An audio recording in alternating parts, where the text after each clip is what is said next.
Yan guys, kain tayo ng lunch. Meron tayong kanin at sinabawang manok. Ayan, manok, sinabawan. Yan, lunchtime.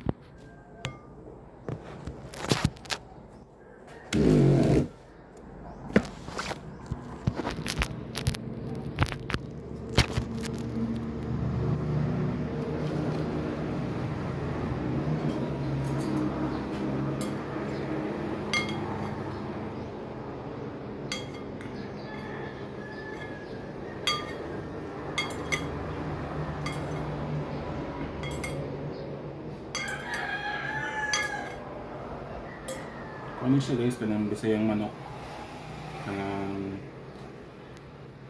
Namoy kini siya kaunon. Naminaw ka na ganin mo. Init pa. Medyo mainit pa siya guys. Yan sa bayo. Yan. Ito guys ay papaya. Unripe papaya guys. So ito yung inahalo sa tinolang manok o sinabawang manok guys.